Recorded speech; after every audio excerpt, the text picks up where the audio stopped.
What's up, everybody? We're taking a break from metal, and today we're going to talk about Bryan Adams and Joan Jett at Madison Square Garden, June 9th. So, everyone knows the Garden. Big soft spot for me. It's where I saw Kiss for the first time in 2009. It's always where I thought of as where big, successful artists play as a kid, growing up on Long Island. Speaking of Long Island, it is a homecoming show for Joan Jett and the Blackhearts. So it was when I saw her last year with the stadium tour, Poison, Motley Crue, Def Leppard, at Citi Field. That one was actually on Long Island, despite what people in Queens want to say. Her set was a lot of fun. You know, the usual hits, a lot of new stuff I wasn't terribly familiar with, but still was cogent and could follow along with. I'm not able to sing along to it right now or give you song titles, but it worked, and I wasn't upset at hearing new stuff from her. Her voice sounded pretty good. I mean, obviously she's getting up there. I thought she sounded much better here and last year than she did singing Smells Like Teen Spirit at the Nirvana Rock and Roll Hall of Fame induction. So I guess she worked on it? I don't know. She sounded great. One minor moment from her set that sort of bothered me. Nobody recognized Bad Reputation until the lyrics came in. And I'm just thinking to myself, everyone in this audience claims to know the song Hallelujah, but they really only know it from the movie Shrek. Well, guess what? Bad Reputation is in Shrek 2. It's in that badass scene where Shrek is beating up all the people to prove that he's worthy to go rescue Fiona. It is such a good scene and such a good use of the song, but these people didn't recognize it. What gives? On to Bryan, though. As some of you might have guessed, I knew only like 3 or 4 songs going into the show. Obviously, Summer of '69. Run to You, a band that I used to see in Richmond, Virginia, would cover that. Heaven, which to me sounds like the end of every 80s movie ever. I swear it's like when the guy and his girlfriend reconcile and kiss, that's playing in the background. I don't know a single movie where it actually is, but come on, tell me that would be out of place in The Karate Kid.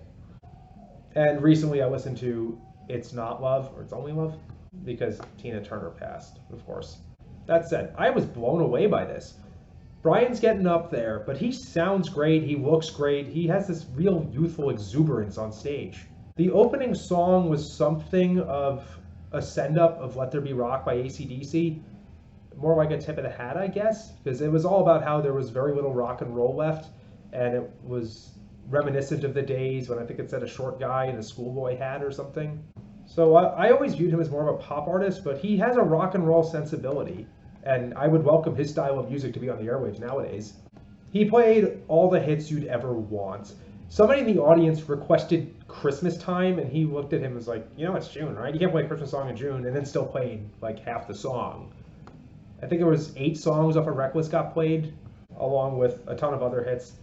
One of the ones that stood out to me most was a song called Shine a Light, which is actually a very recent one. That sounded to me like it would have been early 90s or something, but no, that was in the last 10 years.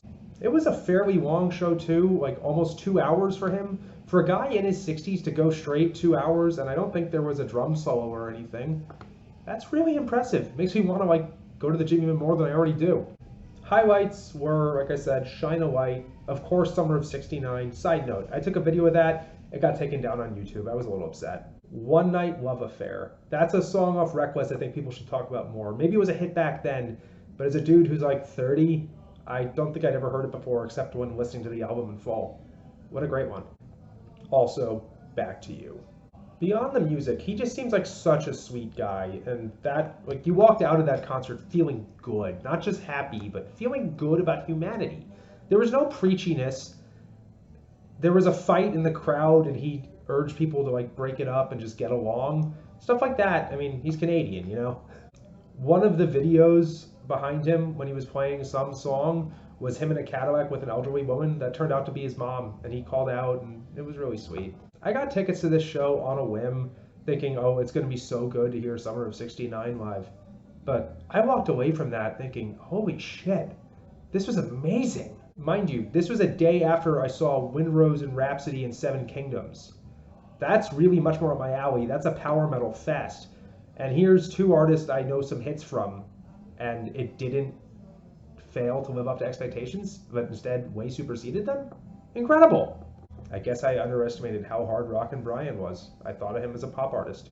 Oh well, Bryan, enjoy your extra like $3 in Spotify royalties from me for the next month, because I'm on a real kick right now, and I love this, and I will see you the next time you tour. Rock on, dude.